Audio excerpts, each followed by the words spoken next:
Look, my daddy's a long-haul truck driver, so vacations for me growing up was driving from the San Francisco Bay Area to Lake Pomme de Terre in Missouri. By the way, Lake Pomme de Terre means lake potato.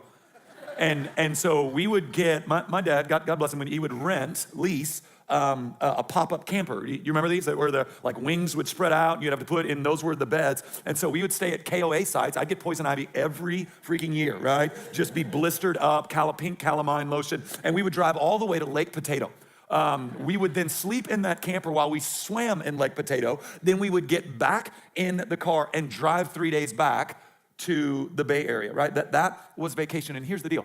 I loved it. I loved it. I have wondered how my parents did it. Like, I just know me, and I'm just thinking 3-4 days in the car with me. I have a vague recollection of maybe being illegally beaten on a roadside in Arizona. That may or may not have even happened. I might have suppressed that. I don't know. I just have to believe that there were threats and that there were some acting upon those threats, because I did not grow up in the get in the corner and think about that period of time, right? That's not where I grew up. And so anyway, we go on this vacation, and I'm just telling you, to this day, the most generous thing anyone's ever done for me. So we fly to this really beautiful spot in the world, and we're staying in a house, which I didn't even know you could do that. And it's a fully staffed house. Like, there's chefs, you don't do anything. A guy named Hector runs the whole thing. Literally. Like, you wake up and Hector's there with your coffee. Here's your coffee, sir, right? He's asking you, like, what do you want to eat today? Or you can just randomly go, hey, can we whip up some snacks here? Like, what do you want? Oh, gosh, I don't know. Guacamole and some enchiladas? Yes, sir, it's your home. And then he'll go, and he'll bring it back. Like, do you have everything here? So we're on this vacation. It's day 4. I come out of my room in this stunning house, and there's Hector. I guess he heard me rousing, holding a cup of coffee like I like, and he just hands me the coffee. And so I take the coffee, and I'm looking out at the Pacific Ocean.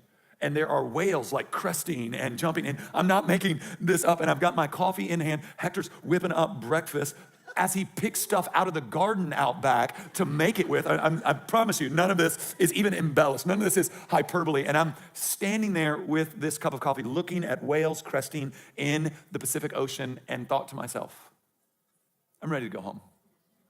Now, that thought is not a new thought, although it was quite an invading thought in that environment. For the last 20-something years, I have traveled almost full time. And what I've learned is that people who don't travel think travel is sexy, and people who do travel understand that it's not.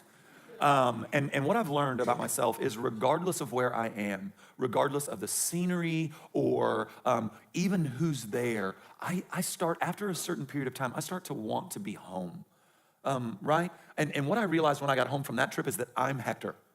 Like, I got back to my house, my kids were like, I want some juice, make me an omelet, where's the oatmeal, there's a mess. I'm like, oh my gosh, I'm Hector.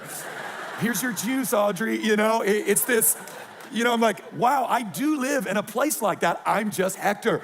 And so I've learned no matter where I've gone, and man, by the grace of God, I've been able to preach all over the world. I've been to all the major cities in Australia. I've been in Europe multiple times. In fact, just in a few weeks, I'm headed to Rome for the Acts 29 European Conference. And I know in your, oh, you poor baby heading to Rome. But I'm telling you, it'll be awesome for a few days, and then my heart will start to long. As awesome as it is, and it's going to be amazing, but I'm going to want to get home, and I'm going to want to sleep in my own bed. And as dumb as this sounds, I want to know where the Q-tips are, and I just want to be home.